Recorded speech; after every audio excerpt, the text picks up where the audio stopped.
도서관 단골 손님들의 전화수다방. 내가 빌린 책.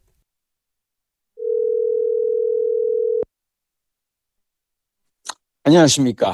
도곡정보문화도서관 단골손님 김민식입니다. 안녕하십니까. 성북 길빛도서관 단골 손님 박도근입니다. 오늘도 좋은 날. 어, 아, 참, 우리 김 작가님 의연하십니다. 저는 지금 우리 국민의 70% 정도의 멘탈이 나갔다고 생각을 했었는데, 목소리도, 안녕하신 것 같습니다. 완전 안녕해요. 아, 그래요? 어. 음, 개인적으로 네. 제가 PD로 일하면서 내가 항상 내 스스로에게 했던 그 중 하나는 수양 중 하나는 뭐냐면 일희일비하지 말자. 일희일비하지 말자. 예, 아, 저도 어, 그 회사 선배 중에, 음, 이제 모두가 믿는 선배가 있는데 그 음, 선배가 항상 하는 말이 일희일비하지 마라. 그럴 필요 음, 없어. 음. 라고 얘기를 하시던데. 음. 아, 그렇군요. 그리고 나는 그냥, 난 사실 아침에 지금 오늘 4시 반에 일어나가지고 오늘 네. 무슨 책 소개할까 이렇게 몇 권의 책을 놓고 이렇게 하다가 이 책을 난 오늘 소개해야지라고 하는데 그 책 제목이 하필 50 나는 재미있게 살기로 했다라는 책이고 그래서 이 음, 책을 이렇게 보다 보니까 진짜 50이 그러니까 이 저자의 말이 뭐냐면 50이 넘어서 가장 재미난 삶을 살고 있다는 거예요. 그래서 내 삶을 돌아보니까 나도 그런 것 같은 거야. 음, 왜냐하면 20대는 뭘 해야 할지 몰라서 막 헤매는 게 20대고, 30대 뭔가 일을 시작했는데 내가 그 일을 잘하지 못해서 또 헤매는 게 직장 초년생의 삶이고, 40대에는 막 이제 자라나는 아이들 키우느라고 막 아빠로서 직장인을 정신없게 산 게 40인데, 이제 50이 넘어가니까 삶이 너무 재미있는 거야. 음, 난 솔직히, 물론 알아요. 정치적으로 지금 엄중한 상황이고, 뭐, 이렇게 그 석방, 뭐 이런 것 때문에 되게 강한 건 아는데, 근데, 자, 내가 있잖아. 일희일비하지 말자라고 할 때 나의 그 생각 중 하나는 뭐냐면, 음, 내가 어찌할 수 있는 건 내가 어찌하지만, 내가 어찌할 수 없는 것에 대해서까지 내가 그걸로 인해서 스트레스를 받을 필요가 있나. 음. 물론 뭐, 그러네. 나는 그냥, 지금 솔직히 나는 어떻게 됐든 나는 일단은 내가 해야 될 일은 나는 헌재의 결정을 나는 기다리는 거라고 생각해요. 기다려야죠, 뭐. 그리고 믿고 기다리는 거고, 만약 그게 내가 생각하는 어떤 결과가 안 나온다고 하더라도, 그것 또한 다시, 세상이 이 지경이구나. 라는 거를 깨닫는 어떤 하나의 계기가 될 것이라고 생각하고 그냥, 가는 거고. 우리 오늘은 그냥 재미나게 책 이야기 하면 안 될까? 나 책 이야기 정말 재밌게 준비해 왔는데. 그러시죠. 아, 아니, 지금 우리 박동 부장님이 좀 다운된 것 같아서, 그러면 내가 이 책에서, 이 얘기부터 해드려야겠다. 어, 이게 이제 사실은 상담을 하시는 분이에요. 아니, 이서원 저자라는 분이. 어, 50 나는 우리 재밌게 다룬 책 살기로. 아니었나요? 아닌가? 헷갈리지? 아니야. 아니야. 나는 내가 이런 책을 많이 다뤘어, 실은. 음, 내가 50이라는 나이에 대해서도 많이 다뤘고, 이를테면 50의 기술이라든지 막 나는 50에 대해서 내가 일단 50대니까 그래서 책을 많이 읽었었고 이 저자 자체가 저는 처음 보는 저자예요. 누구죠? 나는 이서원이라는 분인데 나는 이번에 이렇게 보면서 세상은 넓고 고수는 많다더니 정말 이런 세상에 이런 숨은 고수가 계셨구나라는 거를 느낄 정도로 나는 왜 내가 이 책을 읽게 된 계기는 뭐냐면 어, 얼마 전에 내가 정말 친한 또 회사 친구가 하나 있어요. 이 음, 친구랑 나랑 친한 이유는 이 친구도 거의 그 중독일 정도로 활자 중독에 가까울 정도로 책을 많이 읽는 분이야. 네. 나는 감히 내가 나보다 얘는 더 많이 읽는 것 같아라고 생각하는 사람이 얘거든. 근데 이 친구랑 만나서 이 친구 되게 어려운 책을 주로 읽는데 갑자기 이 책을 추천하는 거야. 그래서 나는 책 제목을 듣고 나는 재미있게 살기로 했다. 나 왠지 읽은 것 같은데. 그래서 봤더니 아니야, 안 읽어본 책이야. 그리고 음, 처음 보는 저자고 이 저자가 원래 상담을 하시는 분인데, 책을 이렇게 교수로 일을 하다가, 교수가, 교수를 때려치고 나와서 자기는 교수가 아니라 고수가 되고 싶다. 교수는 해보니까, 제약이 너무 많은 거야. 온갖 행정도 해야 되고, 학생들 막 저것도 해야 되고, 과제 채점에 막 일이 너무 많은데, 교수보다는 자기는 고수가 되고 싶다는 생각에 이렇게 교수를 때려쳤는데, 그 점 하나 빼는 게 너무 어렵대요. 점 하나 뺀다? 교수가 되는, 점을 하나 뺀다? 아, 교수에서 교에서 고수가 되는 게, 나 갑자기, 교수에서, 갑자기 왜 점 하나니까, 점 하나 찍고 확 그렇지. 뭐지, 아내의 유혹인가? 아내 유혹. 아내 유혹이 참고로 저기 넷플릭스에 올라온 순간 사람들이 다들, 와. 하여튼, 근데 나는 점을 사실 하나 찍는 것보다 빼는 게 더 어렵죠. 그래서 고수의 길은 험난하다 그러는데, 이 책에서 제가 사실 제일 재밌게 읽은 대목 중 하나가 뭐냐면, 이분이, 상담을 좀 이제 잘하고 싶어서, 좀 개성 있는 상담을 하고 싶은 어떤 그런 욕심에 명리학을 배웠대요. 왜냐하면, 명리학이 결국은 우리나라 사람들이 많이 받는 상담 중 하나잖아. 왜 사실은 사주팔자 보러 가가지고 그걸 하니까. 근데 이분은 이제, 정식으로 상담을 하시는 분인데 명리학을 배우면은 왠지 상담하는 분들에게 선생님 팔자가 말입니다. 이런 얘기도 해줄 수 있을 것 같아서 이걸 배웠다는 거야. 근데 하다가 명리학이 너무 어려워서 이제 결국은 포기했는데 대신 그 유명한 그 명리학 선생님한테 딱 배운 한 가지가 딱 있어요. 이 말이 되게 중요해. 별 차이 없어요. 사실 그래서 아까 우리 이제 박동 부장이 다 이렇게 다운돼 있길래 네. 그러니까 나는 이 말을 들려주고 싶은 거야. 별 차이 없어요. 그러나 말거나. 왜 그러냐면 이 명리학 선생 얘기가 그거야. 이것을 택하나 저것을 택하나 별 차이가 없다는 거죠. 그러니까 중국집에 가서 우리는 막 고민하잖아. 짜장면 먹을까 짬뽕 먹을까. 마치 죽느냐 사느냐 문제처럼 심각하게 우리가 이걸 가지고 고민을 하는데 사실은 뭘 먹어도 비슷하고 선택한 후에는 만족감 못지않게 아쉬움이 남는다는 거야. 난 별로 고민 안 하는데. 아, 그래? 좋은 자세인데? 아니, 왜냐면. 왜? 적어도 한 열흘에 한 번은 중국집을 가잖아요. 이번에 A 먹었으면 그렇지. 저번에 B 먹으면 되잖아. 맞아. 네. 이제 삶은 항상 이 선택의 연속이잖아요. 그래서 이제 사람들이 다들 나 옛날에 내가 이렇게 들은 얘기 중에 그거야. 인생은 B, C, D다. 탄생은 B, 버스고, 죽음은 D, 데스고, 그러면 이 버스와 데스 사이에는 뭐가 있느냐? C가 있다. 초이스.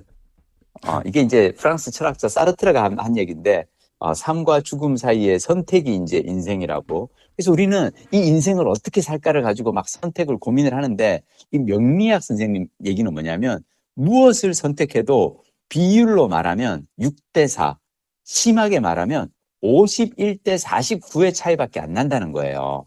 나는 이 말이 와닿았거든.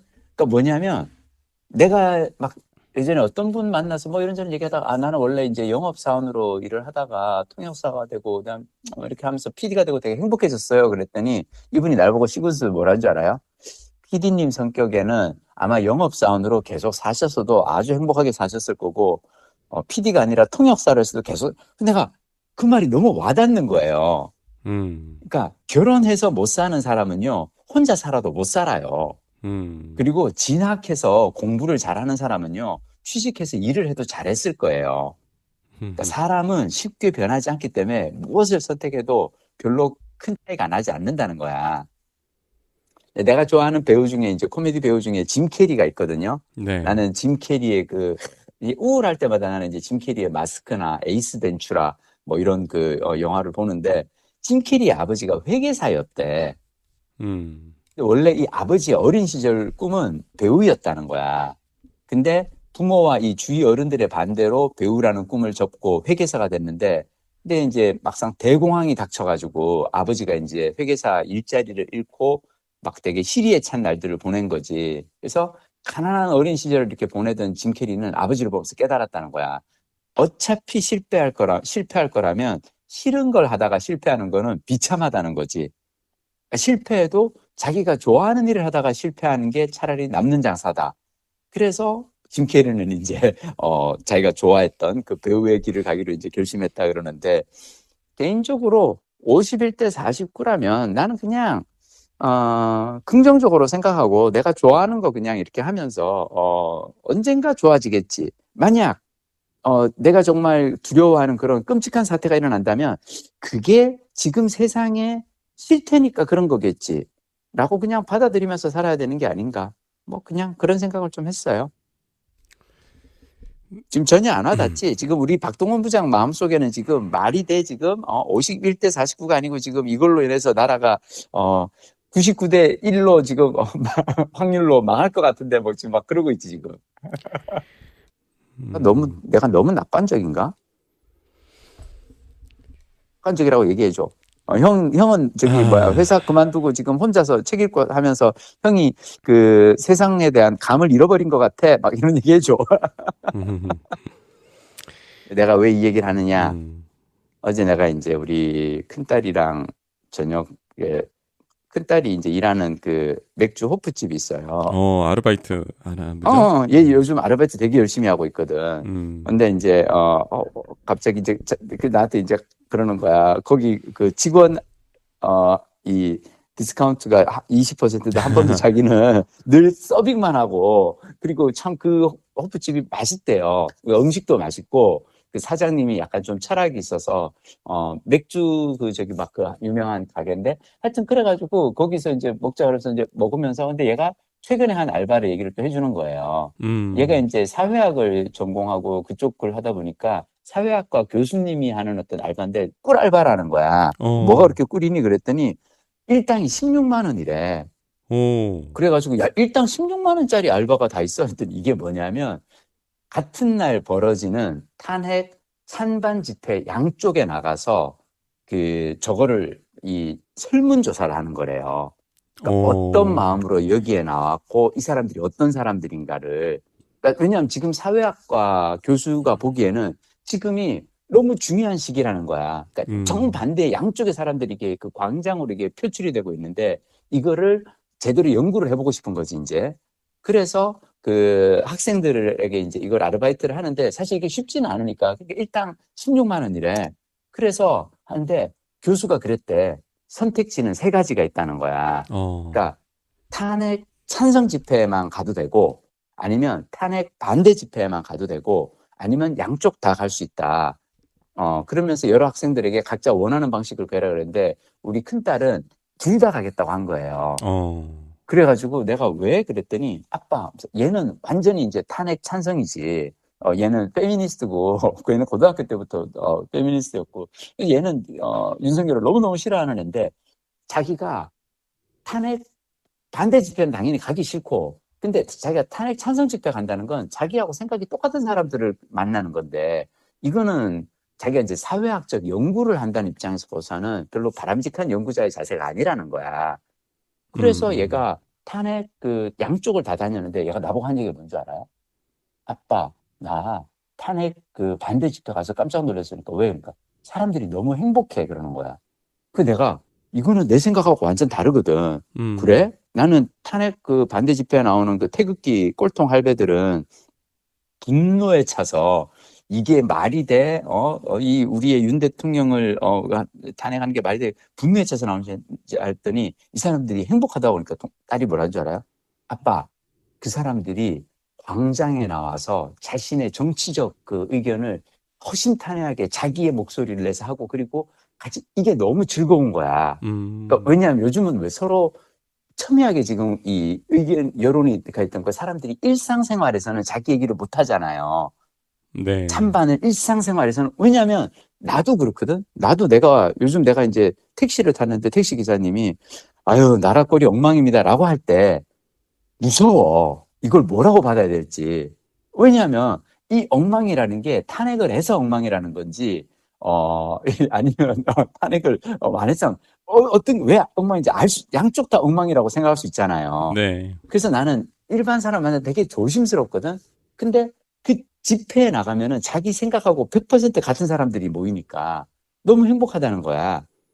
그래서 딸이 근데 너무 재밌는 게 교수님이 얘를 이제 그 학생들을 이제 그 여론조사를 이렇게 그 보내면서 뭘 한 줄 알아? 태극기를 하나씩 들고 가라 그랬대.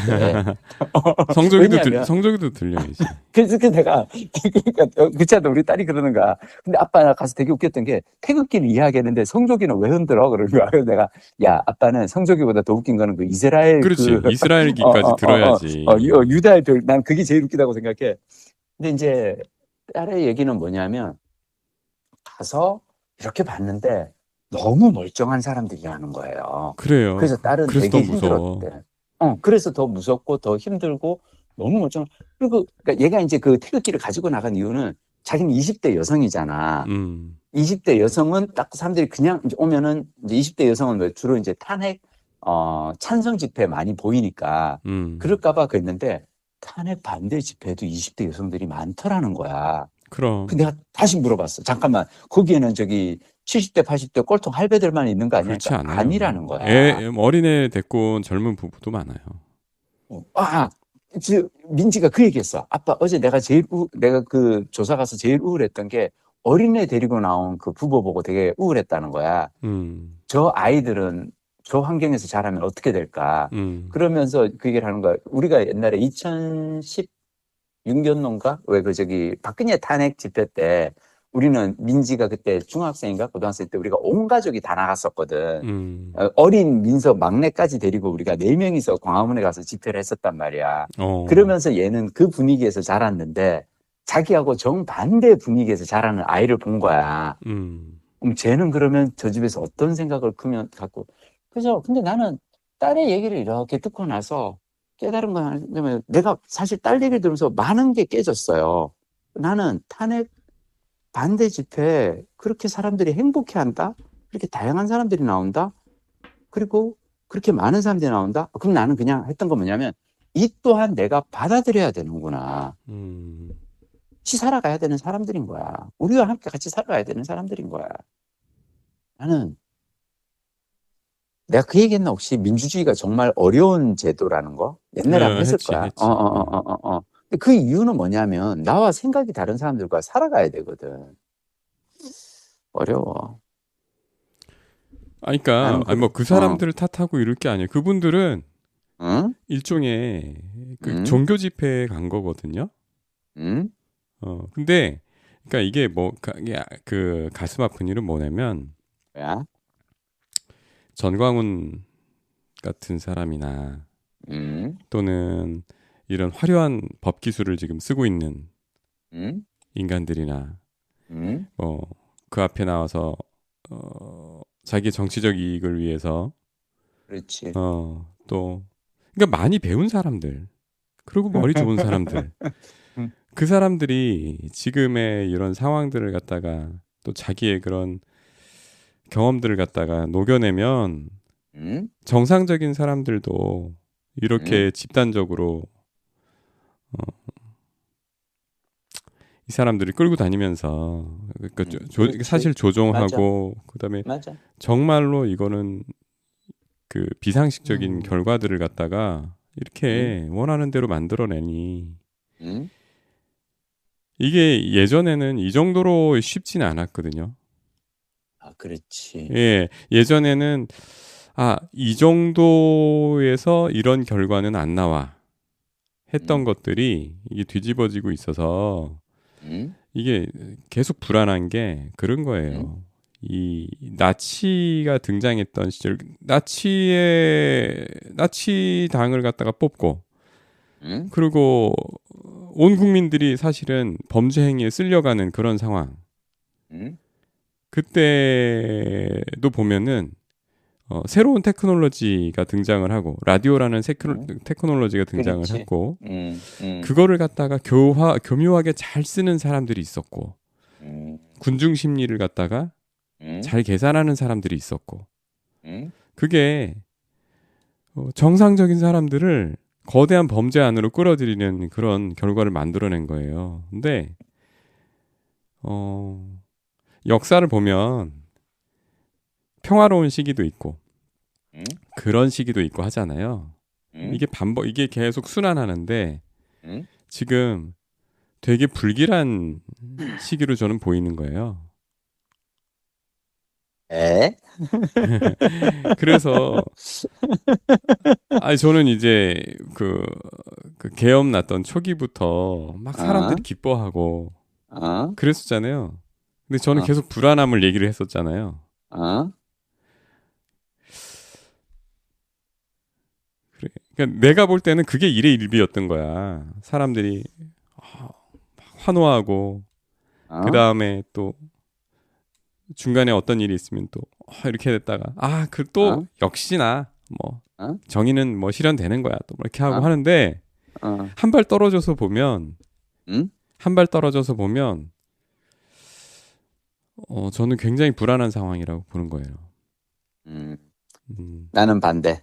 그래. 왜 그러냐? 음. 자, 지금 방금 얘기한 박 본부장님 말씀하신 거에 가장 중요한 이 비유는 나치란 말이야. 네. 나치는요, 그 상황이 나치를 만든 거다. 그러니까 뭐냐면 세계 1차 대전에서 독일이 패전하고 그리고 막대한 그 전쟁 배상금을 내야 하면서 어쩔 수 없이 통화량이 늘어나고 정부의 통화량 발행이 늘어나고 그래서 하이퍼 인플레이션이 왔잖아. 네. 그리고 경제가 망하잖아. 네. 자, 망했을 때 나타난 게 히틀러고 나치였던 거야. 그리고 하필 그렇게 경제가 망해가지고 이 정부에 대한 어떤 지지율이 떨어지니까 그때 당시에 그 무슨 독일 총리가 이거 저쪽에 조금 새로 나타내는 어떤 애인데 쟤랑 그냥 연립해가지고 그러면서 얘를 끌어들였는데 그게 이제 사실은 잡아 먹어버리지, 나치랑이. 근데 자, 내가 얘기하는 건 뭐냐면 나라가 위기에 이미 처해 있었고 엄청난 어떤 경제적 위기가 왔고 그때 히틀러는 구세주처럼 등장한 게 그게 히틀러야. 근데 내가 얘기하는 건 뭐냐면 자, 윤가는 완전히 반대예요. 나라는 멀쩡해. 작년 12월 3일 상태를 생각해봐. 나라는 아무 문제가 없었다고. 오히려 우리는 총선에서 민주당이 야당이 이제 다수석을 가고 조금씩 그나마 윤석열의 폭주에 대해서 의회가 제어를 해주겠거니 하고 우리는 믿고 그냥 편안하게, 그리고 우리나라 경제 그렇게 망하지 않았어. 이 상황에서 오로지 윤가만 나온 거야. 말도 안 되는 계엄이라는 걸 한 거고. 자, 내가 얘기하는 건 두 개의 상황은 완전히 달라요. 저쪽은 나치 독일은 나라가 망한 상황에서 됐다면 이거는 나라가 멀쩡한 정상의 상황에서 이 사람이 나왔고, 이게 될 거라고 나는 이게 그 나치처럼 그렇게 해서 나는 그렇게는 안 봐. 나치는 있잖아. 이미 망한 나라가 그나마 사실은 제3공화국 덕분에 조금 다시 회복했을 수도 있을 정도로 독일은 1차 대전 후에 엉망이었거든. 자, 나는 다르다고 생각해. 자, 내가 얘기하는 건 뭐냐면 믿어야 돼, 우리는. 한국이라는 이 상황이 그때의 독일과 다르다라고 믿어야 되고, 그리고 윤석열이 구세주가 아니라는 걸 우리는 알잖아. 윤석열이 한 짓이 뭐가 구세주야. 아니, 그건 지금 그렇게 믿는 김 작가님이 있지. 김 너무 작가님이 과하게 저거야? 정상적인 생각을 하는 사람이라고 그러니까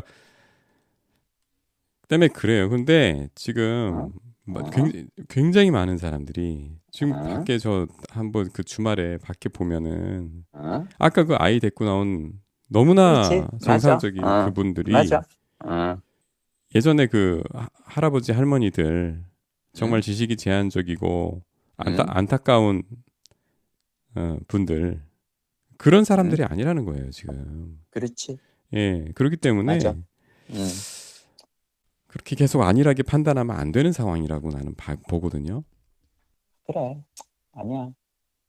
근데 있잖아. 나는 이 책에서 내가 또 이렇게 되게 재밌게 본 것 중 하나가 뭐냐면 이분이 저자가 50 재밌게 살기로 했다. 이 저자가 정말 행복하게 산 시절이 있었다는. 그러니까 뭐냐면 이분이 이제 나이 40에 교수가 됐대요. 네. 조교수를 거쳐서 부교수까지 승진도 했어. 자, 이제 정교수만 되면 남은 인생은 이제 편안할 것 같아. 근데 이분은 교수 생활이 만족스럽지가 않은 거야. 왜냐하면 이분이 늘 자신에게 던지는 3가지 질문이 있대요. 30 넘을 때부터 습관적으로 매일 3가지 질문을 던지고 그 질문에 대한 답이 만족스럽지 않을 때 환경을 바꾼다는 거야. 그 3가지 질문이 뭐냐? 1. 이게 내가 원하는 삶인가? 2. 나는 지금 행복한가? 3. 나는 지금 뭘 하고 있는가? 이 세 가지 질문이라는 거야. 네. 근데 이 세 가지 질문에 가장 완벽하게 yes라고 대답한 시절은 자기가 그 젊었을 때 작은 암자에서, 결혼 전에 작은 암자에서 살던 5년간이래. 왜냐면 그 산속에 있는 암자에서 사는데 그때 이제 스님이랑 스님 그 암자의 주인인 스님이 있었겠죠. 근데 그 5년 동안은 이 저자에게 이래라 저래라 명령하거나 지시하는 사람이 아무도 없었다는 거야. 아니, 어떻게 젊은 시절에 5년이나 암자에서 그치. 뭘 하고 사셨죠? 고시 공부했나? 모르겠어. 근데 내가 보기에 이분이 고시 공부가 아니라 그냥 인생 공부를 하지 않았을까 생각이 하는데 나는 네. 그러니까 이분은 약간 왜 그런 거 있어요. 그러니까 머리 깎고 절로 들어갈까라고 생각. 실제로 이번 책의 뒷부분에 가면은 본인이 그때 스님이 되는 것을 진지하게 생각을 했었던 거야. 이제 그러다가 이제 다시 속세로 내려오긴 하셨는데 그때 스님이 같이 그 암자에서 5년 동안 사는데 그 스님이 있잖아. 네. 단 한 번도 법당에 올라와 기도를 드리라고 하지 않았대. 오히려 이 저자가 읍내 교회에 간다 그러니까 헌금할 돈을 불전하면서 꺼내주시더래.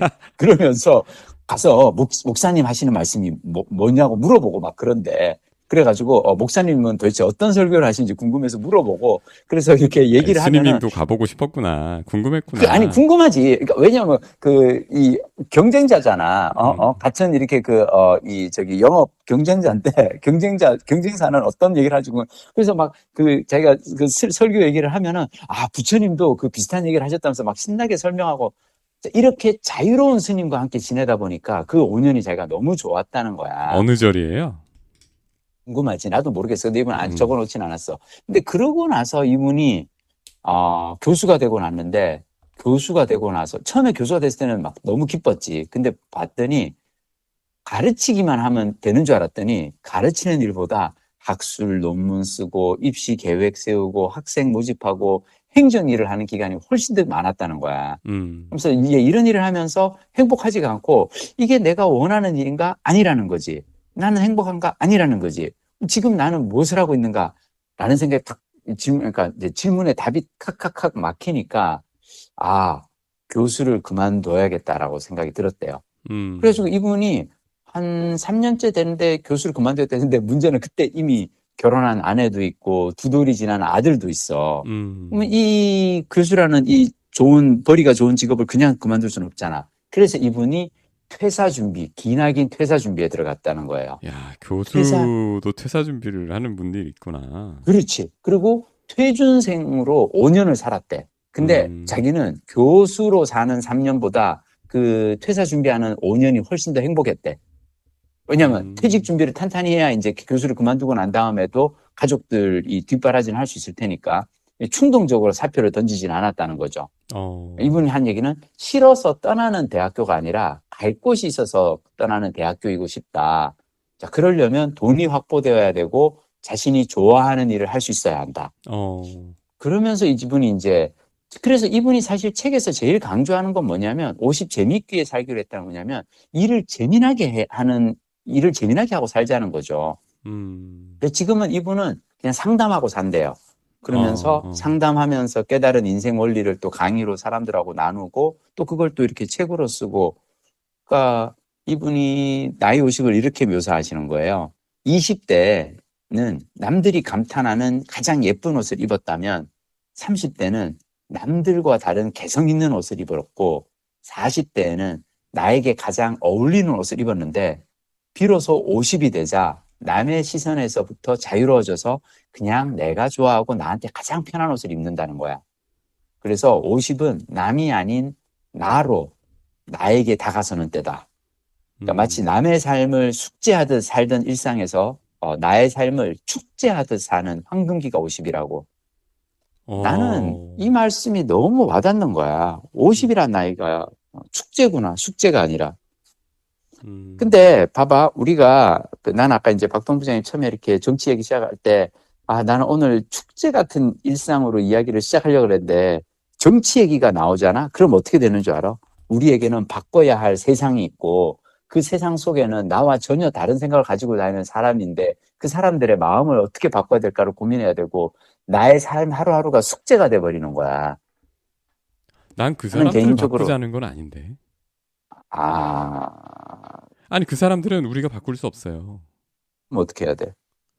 그, 그 사람들을 지금 바꾸고 있는 사람들 있잖아요. 그 사람들의 생각을 조작하고 있는 사람들. 음, 음, 음, 그 사람들의 기술이 먹히는 체제.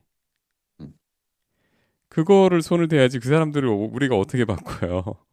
아니, 그러니까 내가 얘기하는 건 뭐냐면, 예. 그래서 우리가 그거에 대해서 고민한다고 그걸 뭘 방법이 있냐고.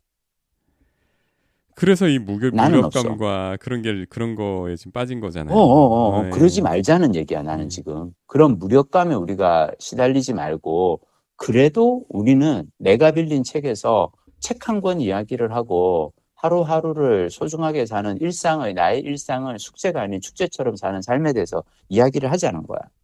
이럴 때일수록 우리는 책을 읽고 자신의 루틴을 붙들고 살아야 됩니다. 정치적으로 혼란한 시기일수록. 또 그렇죠. 나는 음. 저 반대편에 있는 사람들을 나는 왜냐하면 저는요 정말 치열하게 싸웠던 10년의 세월이 있어요. 난 정말로 너무너무 치열하게 싸우면서 살았던 세월이 있는데 그 세월이 지나고 나서 나는 지금 하는 생각은 뭐냐면 누군가를 설득하는 가장 좋은 방법은 나의 삶을 그들에게 보여주면 되는데 어떻게 보여주는 거냐면 내가 얼마나 행복한지를 보여주는 게 아닐까. 그러니까 행복하게 하루하루를 살아가는 것을 그냥 근데 이걸 누구 보고 그 사람들이 나를 보고 따라하고 아니야. 내가 그냥 그렇게 사는 거야. 미안해. 박동원 부장은 아직 젊어서 어떻게든 세상에 대한 어떤 그게 큰데 나는 그냥 솔직히 얘기해서 나는 별로 그 싸움에 대해서 관심이 없어. 아니. 내가 관심이 없다는 건 지금 싸우지 말자는 얘기가 아니고 지금 나는 우리가 싸워야 될 타이밍이 아니라 이 타이밍은 일단은 나는 결정을 기다리자는 거야. 그쵸. 그리고 난 다음에 근데 그 다음에는 나도 다시 선동가로 다시 변할 수도 있어. 지금 그 판결을 해야 하는 헌재 재판관들은 얼마나 헷갈리겠지. 헷갈리는 것보다 두렵죠. 그렇지. 그게 헷갈리는 얼마나 거지. 두렵겠어요. 맞아. 네. 그러니까 객관적이고 자기 전문성을 살려서 다른 요인에 구애받지 않고 판결을 하고 싶겠죠. 근데 이번 사건 같은 경우에는 실제로 또 폭동도 났었고 광장에 많은 사람들이 모여 자기 이름을 불러 제끼면서 처단하자고 하는데 예. 정상적인 걸 하기 위해서는 굉장한 용기가 필요할 거예요. 근데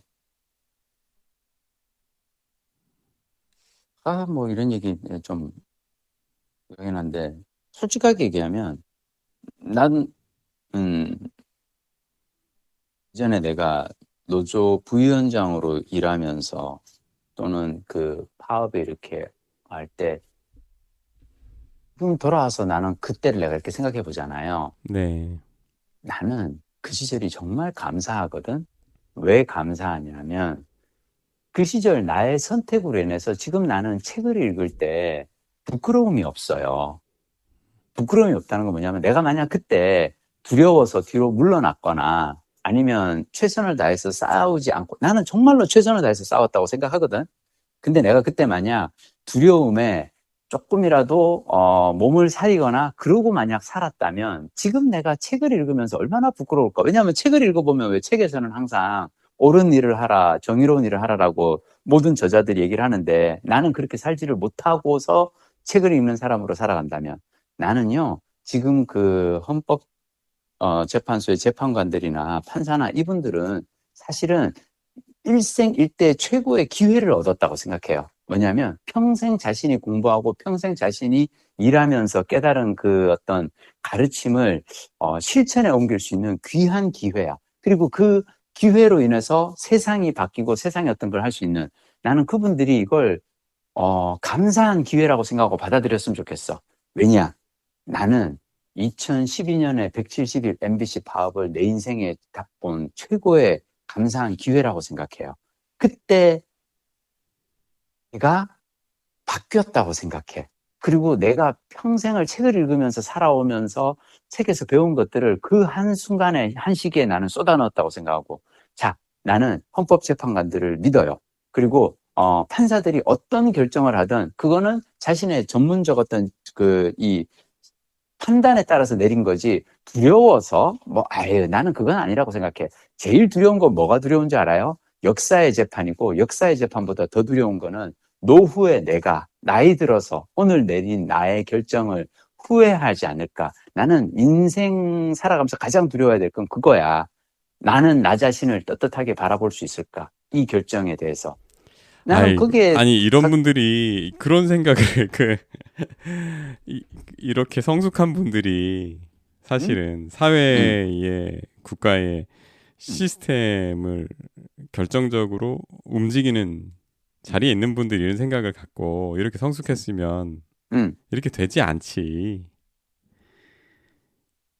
아니야. 기다려봐. 조금만 더 기다려봐. 마치 세상이 다 끝난 것처럼 그렇게 너무 이렇게 우울해하지 마. 괜찮아. 기다려봐. 기다릴게. 기다려야지. 어떻게 하겠어. 아니야. 근데 처음서부터 계속 불길한 예감이 계속 맞으니까 계속 계속 그러네요. 줄리안 반스야? 줄리안 반스?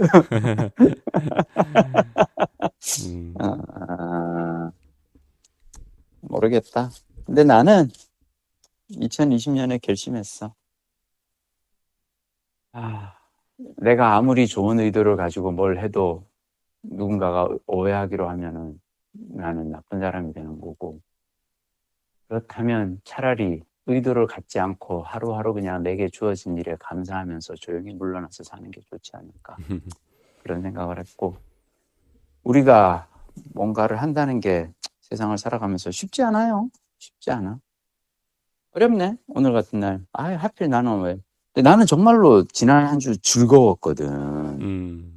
저도 일상이 즐겁죠.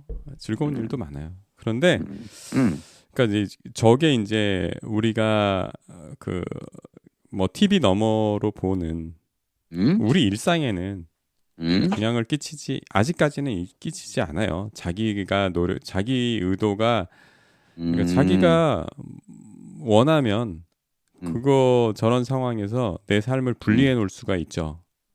근데 저 정도가 이제 점점 더 지나쳐서 내 삶을 침범하는 순간 단계까지 올 수도 있어요.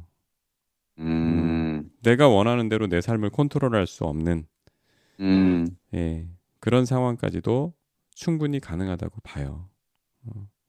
혹시 정규제라는 농객 아시죠? 알죠. 네네. 아주 대표적인 우측 극우 보수 극우는 모르겠어도 보수 아닌가? 그지? 그렇죠.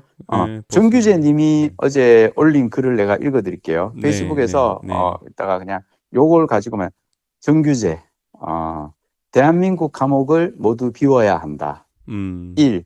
윤석열의 석방이 옳다면 그에게 도주와 증거인멸의 위험이 없다는 이유로 그를 석방해야 한다면 미결 감방에 있는 다른 모든 범죄자를 전면 석방해야 한다. 대통령에게 있는 특권이 다른 범죄자에게는 없다는 것이 말이 되나.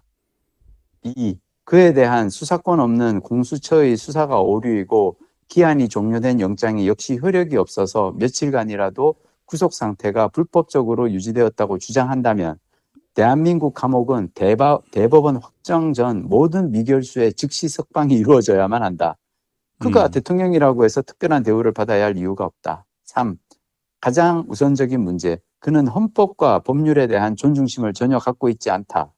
헌재 재판이나 검찰의 수사에서도 지속적으로 거짓말을 했고 부하들을 협박해 범죄의 증거를 조작하거나 은닉을 시도했다. 아주 질이 나쁜 범죄인이다. 4. 그의 죄목은 내란죄다. 그는 지금도 내란의 성공을 위해 고군분투하고 있다. 그의 범죄는 종료 혹은 완료된 범죄가 아니다. 그는 지금도 본인이 직접 작성한 성명서와 변호사들의 각종 원서를 통해 국민 다수가 그의 범죄에 동조하기를 바라고 정치를 불안하게 만들어 판을 뒤집기 위해 최선을 다하고 있다. 그는 현행범이다.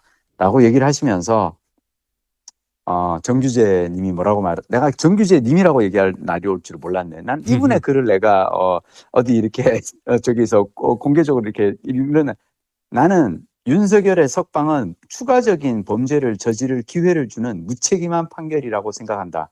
그는 군대를 동원하는 방법에 실패하자 대중을 선동하고 정당을 지휘하면서 동일한 목표를 추구하려고 시도하고 있다. 굉장히 선명하게 정리를 하셨네요. 그렇죠. 정말 이게 대단한 누구냐? 이게 정규재. 그러니까 자, 정치 평론자, 우리가 흔히 알고 있는 우측의 보수라고 하는 사람도 이렇게 명확하게 판을 보고 있다는 얘기야. 그러니까 지금 수많은 나도 원래 보수적인 사람이야. 지금 수많은 그의 하수인들이 구속되어 있다. 그 수괴를 석방하려는 판사의 판결은 심하게 적중을 잃은 정치적 판결이다. 부하는 잡혀 있고 수괴는 석방되는 무참한 지경이다. 되게 되게 재밌지 않아요? 자, 나는 이런 글을 보면서 이렇게 하는 생각은 뭐냐면 그냥 한번 기다려보자. 이게 너무 이상한 판결이고 너무 잘못된 판결이라는 거는 모두가 다 느끼고 있지 않을까. 우리 다음 주에는 아주 즐겁게 한번 방송하기를 바랍니다. 이번 주 일주일 동안 좋은 소식이 나와서. 좋은 소식이 나와도 이봐 또 뭐 나와도 뭐 나와도 그거 인정하지도 않고 정말로 지금 수도권의 경찰력으로 제어할 수 있을까 싶은. 또 그렇게 간다. 아니, 우리 박동원 부장 왜 이렇게 부정적이야, 매사에. 그러지 않아. 그런 일은 없어. 그리고 바랍니다. 그런 걱정은 그런 일이 생기면 그때 하면 되는 거야. 하여튼 일주일 동안 즐겁게 좋은 책 많이 읽으시면서 다음 주에 책 소개 이렇게 잘 부탁드립니다.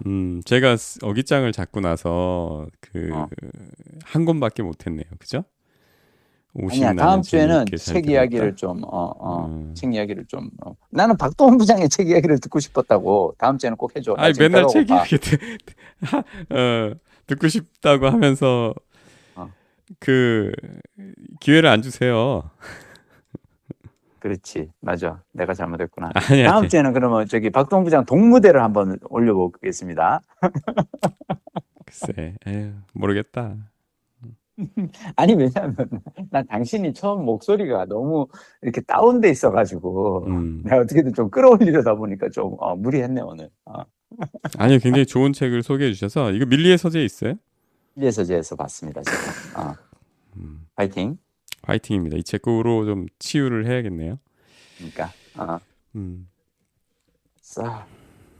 우리 그러면 다음 주에 만나요. 네, 다음 주에 뵙겠습니다.